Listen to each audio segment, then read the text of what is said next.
Welcome back to the Value Blueprint, the podcast where we uncover the strategies, tools, and mindsets that help leaders build businesses with real lasting value. My name is James Grieve, and I'm joined today by my co-host, Shayla McLean. And we're really thrilled to be joined by our guest, David Solomon.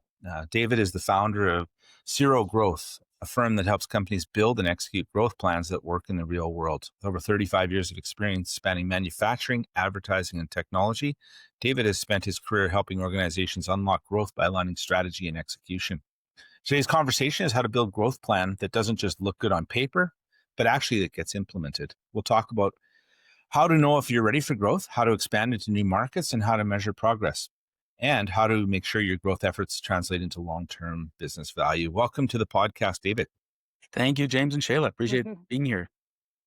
Awesome. David, as we get kicked off here, maybe if you could share with us and our audience here today a little bit about your background and the journey that led you to founding SERO Growth.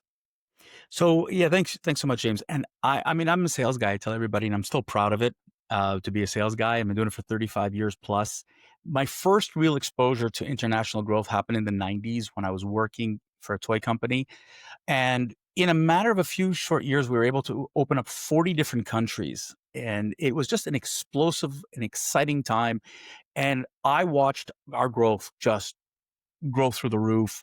And then when the company was sold, it was that multiple effect that it created just by being in all these different markets. And I didn't appreciate it at the time, being so young and stupid, my 20s, realizing, oh my God, look at this opportunity. And here I am now. A few years ago, I was talking to a bunch of manufacturers and they're like, yeah, we want to grow. We don't know what to do. We can't this, we can't that. And I said, well, have you ever thought about going internationally? And their answer was no. Well, why don't you? Well, we don't know what to do, where to go, and how to go. So I said, wow, let me show you how to do it. And that's what part was the reasons what propelled me to helping manufacturers today discover new markets and bringing that opportunity to them to discover new markets and growth opportunities and even a multiple or two to sell their business down the road. Oh, that's so good.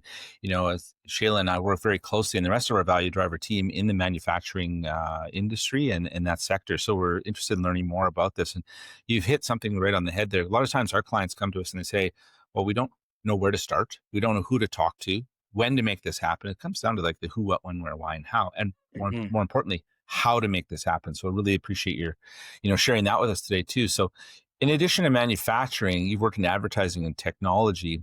And are there consistent patterns that you've seen that made you focus on strategy and execution as your specialty?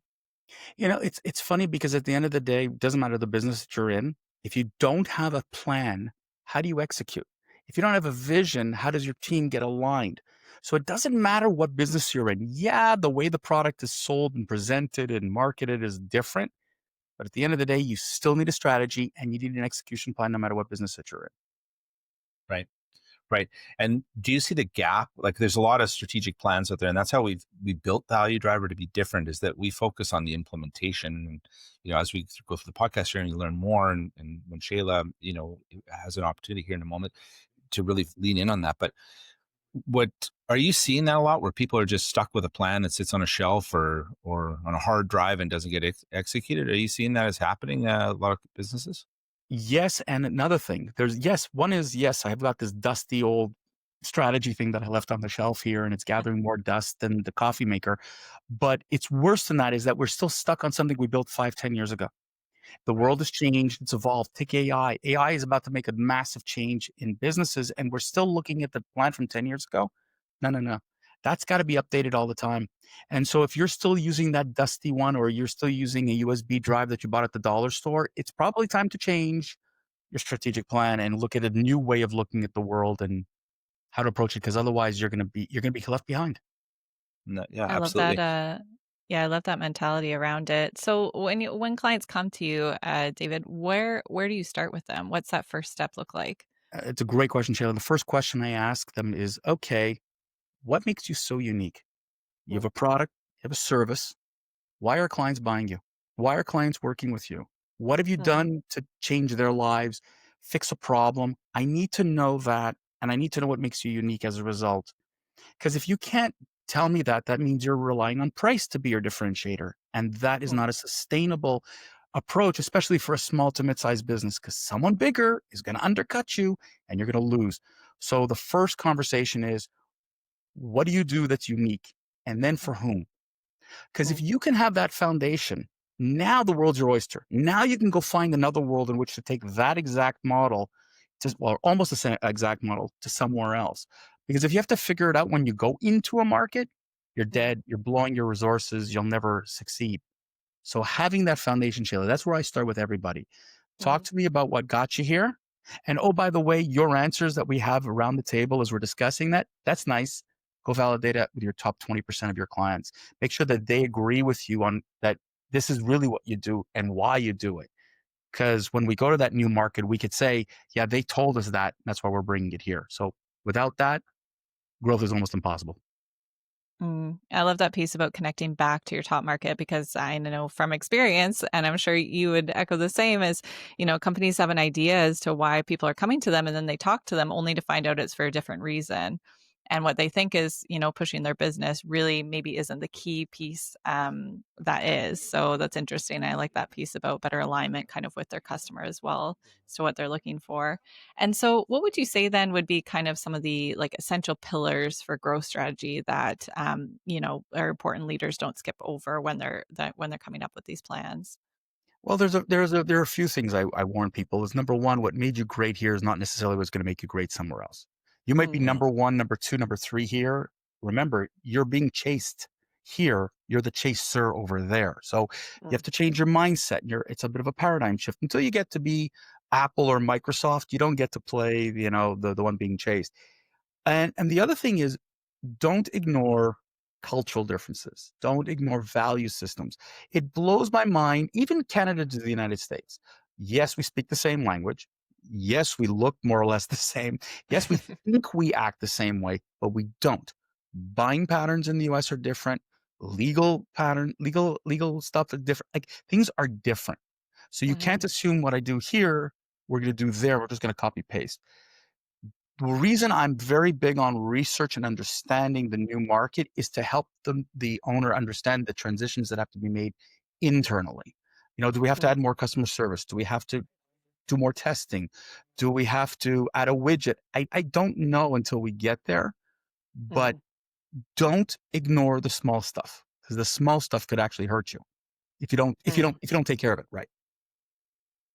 Yeah, that's a great piece of advice there. And how do you get that leadership buy-in then, and the stakeholders to align so early in the strategy so that it actually moves forward? Yeah, that's one of the hardest parts is and I actually don't even go into the research of anything until I know there's an alignment with the team. And Mm, that is like my second step is do you have the right team around the table before we dive into a new market? Because you might have hired the greatest operations person in the world, but that person can't think strategically for growth. And mm, is that the right person you want now at your leadership table?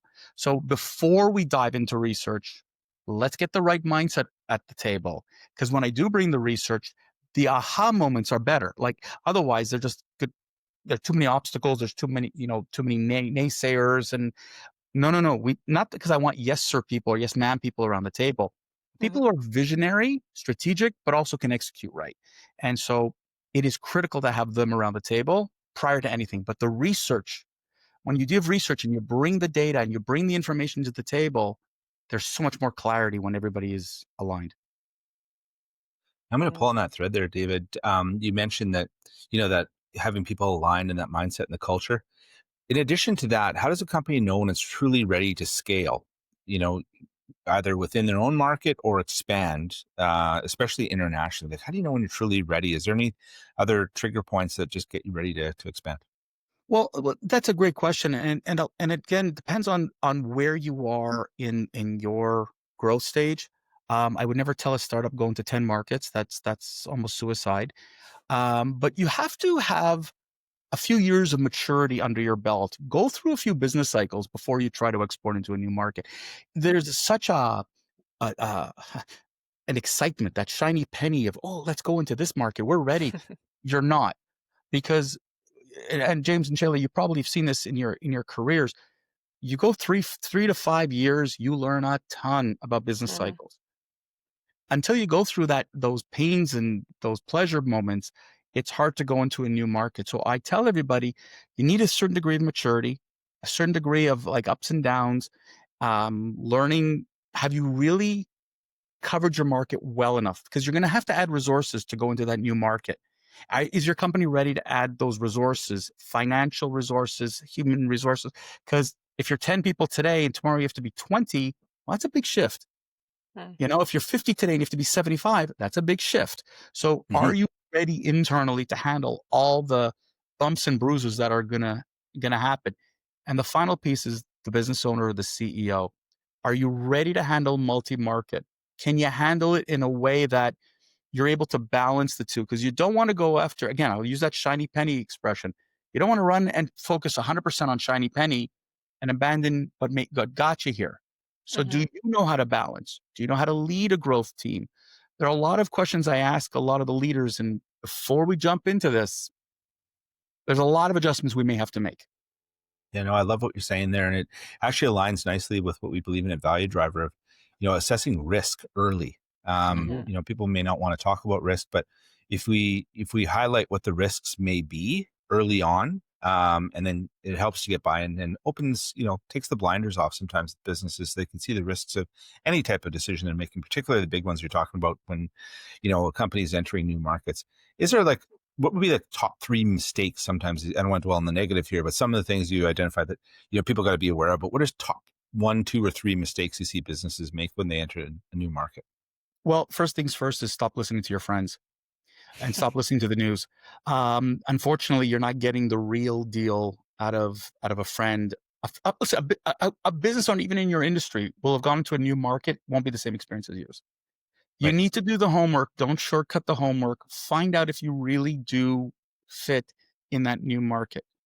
And the news might tell you doom and gloom, as we've seen with tariffs in the US and whatever, doom and gloom, but really there isn't doom and gloom. So you have to do your own homework. Don't rely entirely and exclusively on friends and the news and what have you. The second thing, what I tell everyone is, don't try to chase the biggest fish. And again, as Canadians, let's go to the US. It's a big market. Yeah, you're not conquering the United States in one fell swoop. Like, get real. Smaller is better because your team and your organization needs to learn how to transition in, like I said, multi-market, understanding the differences. And the when you go after a bigger market, there could be more demand that you're not ready for. So going to a smaller market, learning those nuances, get that under your skin, then jump bigger. Which then leads me to the third thing is, don't underestimate the need for cash. Because if tomorrow, like, cash is king, and it's all about, if you're talking about inventory and don't underestimate that need. Don't try to be cheap. Like, have enough because of opportunity, because of you don't know, because of pivoting, because of whatever. So I always tell business owners, if we plan at $1 million, have a slush fund, have something on the side just in case, because I don't know. We just don't know. And as we saw, if we were planning this in 2023 to move into a certain market, look at what's happening today. The world is rocky. Things are changing, tariffs, whatever. So be prepared and be prepared for like that uncertainty. And that's why having a little extra cash, not a bad idea to have. Absolutely. This is so insightful. And even though at Value Driver, we work across multiple industries, work with several different types of clients. We like to say, if you've seen one business strategy, you've seen one business strategy, right? They're so different. So there's no one size fits all. Before I turn this back over to Shayla here, maybe if you can walk us through a high level process for your market research and risk assessment before entry. We're talking risk now. So what would be some of the things that, high level process without giving away your secret sauce? What are some of the things that you look at before entering a new market? Well, let's put it this way. It's no secret sauce. What I'm doing is if you listen to it, you're going to go, wow, that's obvious. First things first. I mean, like I said, I need to have a match. I want to find a market that matches what I'm offering. And if I don't have that, then there's just no point in trying to enter. Don't try to repivot your whole business model to accommodate a new market. So first things first, is there a fit? Okay, please, and that's what the research is going to scream and yell. But I'm also watching the external factors, all the political, environmental, economic, social, technological, legal, all of these things. You got to get an understanding. Everybody focuses on tariffs today. Tariffs, that's the big Mm. buzzword. But what about testing? What about laws? What about, just as a share a story, I have someone a contact of mine who wanted me to help him bring single-use plastics to the United States. I said, bad news. There are laws in half of the states now that are banning single-use plastics. I mean, Mm. he was convinced. And so by ignoring external factors, so it's really important to focus on external factors, your fit, but also market potential. What is the market potential? And it's not just writing a budget. It's really and part of my process is go talk to people in that new market. Find out if there is a potential for what you do. Talk to people in Right. the industry, networks, consultants, people in market who can give you the insights that are just not obvious, that you're not going to see in a research paper, that's not going to be, in the news. Go and dig deep. That's why it's a multi-pronged approach in terms of trying to get into a new market. Awesome. That's really neat. I appreciate that insight there. One thing that I learned about you and your company, so SERO is Latin for serum. And, Right. you mentioned on your thing that your team offers that kind of cure for preventing companies for real growth. And we've talked a lot about the strategy side of things. And if you look at your logo, you separate the S and the E, and I see that it's representative of strategy and execution. So Mhm. I want to shift now to the execution piece. And, that's a core part of your work. What does good execution look like in your practice? Good execution is really like we've written the plan. Now let's go do it. Like don't just write the plan for the sake of plan. And I've seen this. People have said, okay, we're going to hire a salesperson, and then they go, okay, now let's go find a distributor. It's cheaper. Mm. Why are you changing the plan? Like, why did you just change the plan? Oh, we figured out that we need to hire 5 people to do customer service. Let's only going to hire 2. No, no, no, no. There's a reason we put a timeline. There's a reason we do all these things. So changing the plan, because then you realize it's reality. Um, you have what I call Chicken Little syndrome. You're like, this guy's going to fall on you if you do it this way. No, no, you're not. Don't worry. The other thing, one of the things I also tell people is be prepared to pivot. Oh. Because it's great, the old expression, God, man plans, God laughs. Mm. Stuff happens. There's a Mhm. political change in the government in there. There's a program change there. There's something changes in market. You got to be prepared to pivot, and it's good and bad. So any good execution is keep your eyes and ears open at all times for the signals, but follow through on the plan. You know, you leverage. Network. Like if you're investing in that market, invest Mm. it right. Just don't overdo it. Like I said before, don't go 150% in and abandon your home market. Mm. If you're going to allocate a third of your resources, allocate a third of your resources. Don't do 50% because then things are going to get pained. So and by the way, the last thing I always tell everybody, Shayla, Mhm. be patient, but be persistent. Mm. Um, I joke with people, what kind of owner are you? Are you a tortoise or a hare? Are you the tortoise that has to slow down and everything's got to be methodical and I got to think it through? Or are you the hare and you're rushing? Bad Mm. news. You got to be a combination of both. And I love that you touch on that because I think, these plans, people, it's a great idea on paper. It looks good when you see a timeline. And then when you're in the thick of it, sometimes it's hard to be like, what I'm doing today is going to have a huge impact tomorrow because the today you're not seeing, the increase in your bank account, your bottom line's not going down. When you're in the thick of it, it's hard to take that step back and see where you're going. How do you measure that for people throughout that kind of growth and execution phase? How do you help we, leaders know that they're on the right yeah, track? yeah, we that's why we have to put KPIs from the very beginning. It's really Mhm. critical. If we're going to say we're going to open up 10 customers in the first 6 months, it might be 8, it might be 12. I don't know. But if it's Mhm. 2, we have a problem. And, that's why I talk about pivoting because maybe we're doing something wrong, whatever. We might have to increase our marketing presence. We have to be prepared that the KPIs, there's a reason we write them in pencil. and not in pen is because things will change, and you have to be ready to adapt. And there might have been a new competitor coming in while we were coming in, and we didn't plan for that. So that's why you need a good team around you. That's why your team that's aligned for growth understands the nuances of growth, that it's not going to come in a linear fashion. It's bumpy. And here's what we got to do to plan, and here's what we might have to do to pivot, and let's be creative and figure things out. And Shayla, that's why I'm saying the patience and the persistence is key, but measure, measure, measure. Mm-hmm. Mm-hmm. Do you have an example of someone that you've worked with, things didn't quite go as planned, and how you kind of help them without derailing that morale or momentum to just keep going and sticking the course? Yeah. Unfortunately, I had to deal with a client who wanted to come to the United States, and because they were from a foreign country that was on the list of tariffs, we had to pivot. And the original plan was US, Canada. And I said, no, one or the other. You're not doing both. You can't. It's just too much. Yeah. And so we agreed on US. And when we saw the writing on the wall that it was really stinky, like it was really problematic, and people were turning away, not because, I mean, it's funny because people were misinformed. So they said, oh, you're from this country, we can't buy from you. It wasn't true. But because of that, we said, okay, let's pivot to Canada. We don't have to deal with all of this tariff nonsense. And all of a sudden, things just started to work out. Now, we were fortunate because we budgeted anyways, small growth in the US, which would have been equivalent in Canada.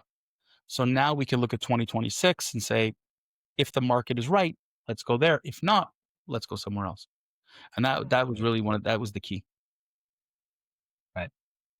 That's very insightful. And Dave, when you think of our listeners and as our clients engage us at Value Driver, they're doing so not just for a strategic plan, and sometimes not just for the immediate for the implementation, but they're actually thinking about building transferable value in their business. So how do you build value every day, or preparing for succession? It's a long runway for some, it's shorter for others, but they do want to build value in their business before they exit.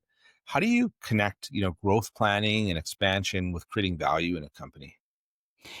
That's really funny because what I skipped in this conversation was my first question to a business owner is, what do you want this business to be when you grow up? Yes. Are you Okay. looking to transfer to the kids? Are you looking to sell? Are you looking for personal financial freedom in your stage of life? You're looking for retirement. Like, where are you going with this? And that will also the cadence. How fast do you want to grow this business? And that will also will impact the multiples for sale and for whatever. I had one client who said to me, they were doing like under 5 million and 50 employees. And he said, oh yeah, I want to get to 10 million. I said, okay. And these are guys in their late 40s. And I said, that's fantastic. But do you understand that you may have to double your workforce if you don't make to change or do this or do that? Because I know what you want to do. You don't want to give it to your kids. You want to sell the business. You want to make money. I completely understand. But you understand that this is what it's going to take. And he went, absolutely not. I have no desire to double my workforce. So I said, well, then maybe 10 million isn't in your future. And I broke his heart, because he had that really, that vision. I said, look, you got to make a decision. And so we have these very difficult conversations from the very beginning, because if you want to grow, if somebody says to me, oh, I want to grow 50% per year, but you really don't want to get to that big number, then why are we growing at 50%? So really, like, let's be smart about it. If you want to sell in 3 to 5 years, because we're working with Value Driver and we're setting you up for that big exit in 3 to 5 years, you don't need to rush.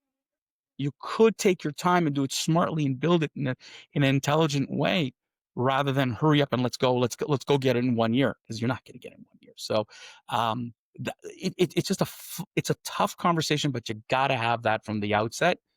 Otherwise, we're making plans and then, oh no, I don't want that. Oh, let's change that. And I mean, things do happen, things do change, but you want to get it at the beginning, not like at the end of the plans. I love what you're saying there, with starting with the end in mind and then, working backward from there, because time does creep up faster. You mentioned KPIs earlier, which I found was very interesting. Of course, it's very valuable. What gets measured gets done. In addition to, or maybe expanding on those KPIs, what are just a few levers that business leaders or owners can pull to make their companies more attractive to investors or buyers later, from your perspective? Look, first of all, let's diversify the client base. Number one, to me, that's a key. So if I have so many top-notch clients in market A, I want to have about the same amount in market B if they're about the same size, or in a proportionately, because that diversification will make it so much better.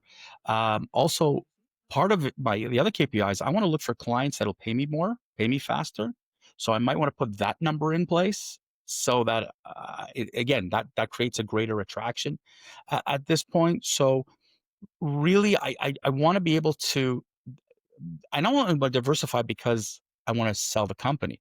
I want to diversify in case a problem happens in one market, the other market balances out for me. And a Right. lot of people don't realize that new market growth isn't strictly a sales related. It's not just a value related. It's a defense mechanism. You Right. know, I'll share a quick story. When I was in the toy business in the 90s, Eaton's was my client. That's to show you how old I am. Yeah. And they filed for bankruptcy in 1995.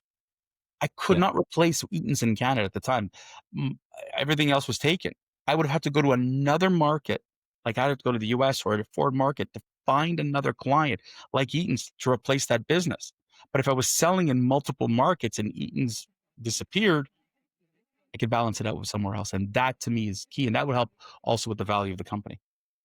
I love it. I love it. Hmm. So interesting. So David, if you could give one piece of advice to a business owner who's currently, feeling stuck in their growth journey, what would it be? Don't be stuck. Stop mucking in the mud. Um, there's a market out there for you. There are 190 odd markets around the world. Somebody wants your goods, somebody wants your product, and somebody needs it. And you're just not looking in the right places. Again, it's easy to look, if you're Canadian, it's easy to look south of the border and go, well, that's my market. I've talked to somebody in Rwanda the other day and he said, we're looking for Canadian merchandise. And it's like, does anybody talk about Rwanda? No, we don't talk about Rwanda, this country. That's just the way it is. But they want it. Africa is wide open. South America is wide open. Middle East is wide open. Asia is wide open. Australia, people don't even realize how much Canadian goods are in demand outside. Mm. So stop looking south of the border, please. Look, there are 190 other countries that want your goods. Maybe it's time to widen the search a little bit. I love that. What great advice. And we've talked about execution on repeat here. What would be like a resource or tool that you'd recommend for leaders who want to get better at that strategy and execution piece, aside from obviously just working directly with you? Well, AI. I'm going to tell you something. Yeah. AI has a lot of information for research, Mm. ideas, vetting your strategy, challenging your strategy. Um, there's a I'm just now I'm trying to remember the name of the book. It's an AI leadership book where where AI can help you challenge your stuff. I am a resource because many business owners don't have the time or the resources to go ahead and to do all this planning and whatever. But with AI, you can start to get that done. You can start to challenge some of your thoughts. If you were to say, I'm a manufacturer, I manufacture this, and I'm thinking of going to the United Kingdom. What are the external factors I should be caring about? Who are the big competitors in this market? What should I be looking for in the next 5 years in this market based on this type of product? AI is going to punch out some phenomenal information. I would use it today. I wouldn't wait. Yeah, work smarter, not harder. I like that. That's it. That's it. Been hearing that my whole life, but yeah.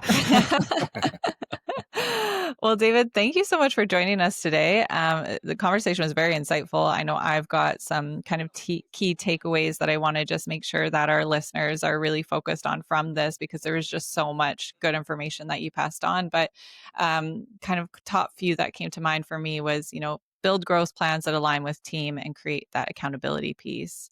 Know when you're ready to grow and prepare for jumping into the new markets. Measure that progress with clear KPIs and adjust as you go. I think that was key all the way through. And then, think about that value creation and exit readiness early, not just at the moment that you're ready to sell. Amen to that. Thank you so much for joining us today. How can people connect with you outside of this podcast? Thank you for asking. Um, Best ways to reach me, you can reach me at email at info@serogrowth.com. That's SERO growth.com. I'm also on LinkedIn. David I. Solomon 13 is that lovely URL that I have there.